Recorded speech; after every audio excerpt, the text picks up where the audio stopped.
ओम नमो भगवते वासुदेवाय।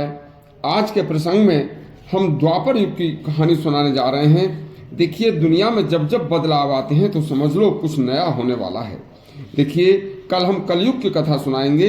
इसकी ऐसी ऐसी भविष्यवाणी पहले ही हो चुकी थी, जो कल हम आपको सत्य बताएंगे और 100% सत्य प्रतीत होती हैं और सटीक बैठ रही हैं। सुनिए, भगवान राम की 11,000 वर्ष की त्रेता युग में पृथ्वी पर रहने की अवधि समाप्त होने के बाद भगवान राम जब वैकुंठ धाम को गमन कर गए तो कुछ ही काल बाद पृथ्वी लोक में मनुष्यों की बुद्धि फिर कलुषित होनी शुरू हो गई थी तथा त्रेता युग समाप्त हो गया और द्वापर युग शुरू हो गया था।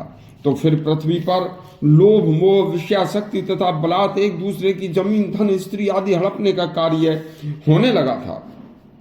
उस समय के राज्य भी प्रजा को इस कष्ट से छुटकारा नहीं दिला सके थे तथा पूर्व जन्म के बहुत से राक्षसों का भी मनुष्य के रूप में पृथ्वी पर जन्म हो चुका था। तो फिर सामाजिक ढांचा अस्त व्यस्त होना तो लाजमी था और वह हो चुका था। बहुत से राजा भी अधर्मी हो गए थे। कंस, सहस्त्रबाहु, राक्षसी, पूतना, शिशुपाल जैसे दुर्योधन, दुशासन, शकुनी, जयद्रथ आदि बलशाली योद्धाओं का जन्म हो चुका था, जो सभी लोभ मोह के पास में बंधे अन्यायी, अत्याचारी व दुष्कर्मी थे। उनके हृदय चित्त सभी कलुषित थे, जिसके द्वारा इनको समझाना और इनके सामने धर्म और न्याय की बात करना तो भैंस के सामने बीन बजाने के जैसा था। देखिए, ये न वेदों से प्रभावित थे, न धर्मशास्त्रों से प्रभावित थे और न ही अपने पूर्वजों से प्रभावित थे।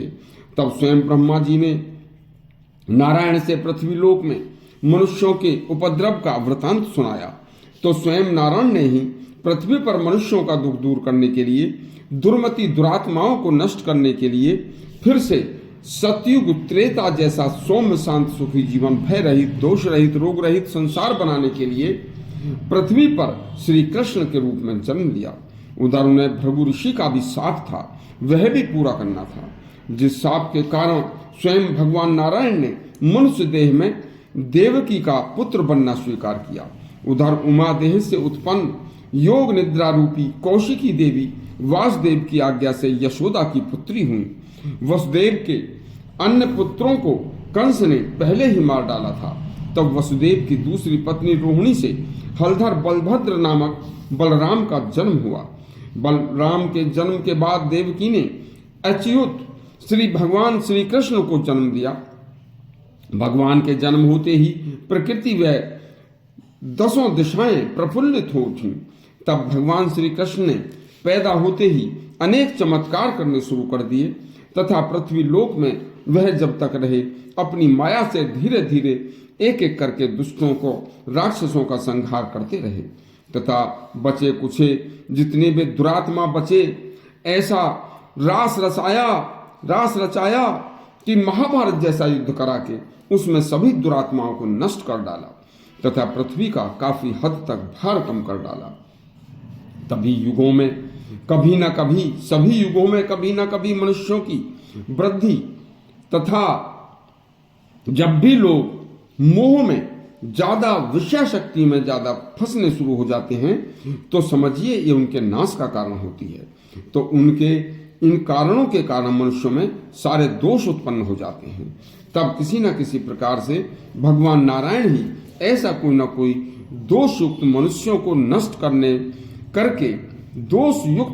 नष्ट करके पृथ्वी पर प्रकृति को बचाने का कोई कार्य करते हैं।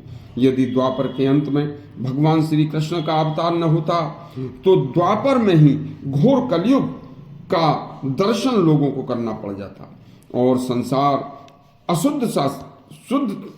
की शुद्धता नष्ट हो जाती और जो लोग द्वापर में ही घोर काल के गाल में समा जाते और देखिए, एक युग पहले ही आकर समस्त संसार की यह जो शुद्धता थी, जो पवित्रता थी, वह नष्ट होकर उन्हें कलयुग के दर्शन होने शुरू हो जाते तथा बहुत बुरी से बुरी कष्टों व दुखों से, रोगों के साथ जीवन का भोगते।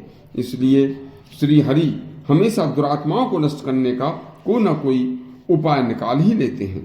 तब कुछ दिन द्वापर के भी कुछ दिन सुखमय बीते तथा आरंभिक काल में फिर कलयुग का भी सतयुग त्रेता द्वापर जैसा ही कुछ समय के लिए संसार में राज रहा।